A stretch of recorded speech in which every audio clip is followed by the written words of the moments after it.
बिहार में पलायन रोकने का जो 2 स्टेप प्लान हम लोग दे रहे हैं, तो पहला कि यहाँ से पूंजी के पलायन को रोककर बुद्धि के पलायन को रोका जाएगा, और जिस दिन पूंजी और बुद्धि का पलायन रुका उस दिन श्रम का पलायन अपने आप रुक जाएगा। अब पूंजी का पलायन क्या है ये आप समझ लीजिए। बिहार में जो लोग यहाँ पर पैसा बैंकों में जमा करते हैं वो करीब करीब 4.5 लाख करोड़ रुपया हर साल होता है।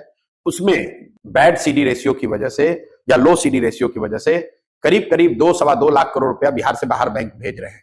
तो जन स्वराज का पहला स्टेप ये है कि इस बैंकों के जरिए होने वाले पूंजी के पलायन को अगर रोक दिया जाए तो बिहार में 2 से 2.5 लाख करोड़ रुपया एक्स्ट्रा हर साल निवेश होने लगेगा, जो कि बाहर के उद्योगपतियों का पैसा नहीं है, बिहार के लोगों का पैसा होगा।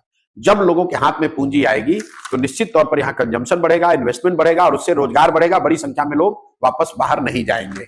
दूसरा जो हम लोगों ने कहा कि मनरेगा को हम लोग यहाँ कृषि से जोड़ना चाहते हैं, ताकि कृषि आधारित जो मजदूर हैं वो पंजाब और हरियाणा के खेतों में काम करने के बजाय बिहार के खेतों में काम करें। ऐसा नहीं है कि बिहार में खेतों में मजदूरों की कमी नहीं है, यहाँ जो खेती कर रहे हैं वो लोगों के पास मजदूर नहीं है। और मनरेगा में बिहार सरकार का यूटिलाइजेशन है 40%, क्योंकि इनके पास मनरेगा के अंतर्गत काम कराने के लिए ना पैसा है, ना साधन है, ना व्यवस्था है। हम लोग ये कह रहे हैं कि हम मनरेगा का पैसा जो हम लोग सरेंडर कर रहे हैं दिल्ली में, उस पैसे को लेकर आएंगे और मनरेगा के तहत मजदूरों को किसानी से जोड़ा जाएगा।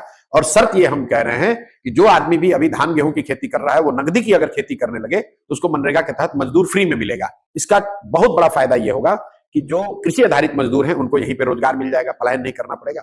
दूसरा, मनरेगा में चोरी बंद हो जाएगी, क्योंकि जिस किसान को भी मजदूर मिलेगा उससे वो काम कराएगा। तीसरा, सबसे बड़ा जो एग्रीकल्चर प्रोडक्टिविटी है वो बहुत तेजी से बढ़ेगी, क्योंकि जो 1 बीघे में अगर आप 1 एकड़ में आज आप धान उगा रहे हैं, कल शायद मजदूर उपलब्ध हो तो वहां पर आप लहसुन उगाने लगेंगे या कैश क्रॉप उगाने लगेंगे, उससे आपकी इनकम बढ़ेगी। तो बिल्कुल पूरा प्लान बता रहे हैं कैसे बैंकों के जरिए हो रहे पूंजी के पलायन को रोककर श्रम का पलायन रोका जाएगा। दूसरा बता रहे हैं कि मनरेगा को कृषि से जोड़कर कृषि आधारित मजदूरों का पलायन रोका जाएगा।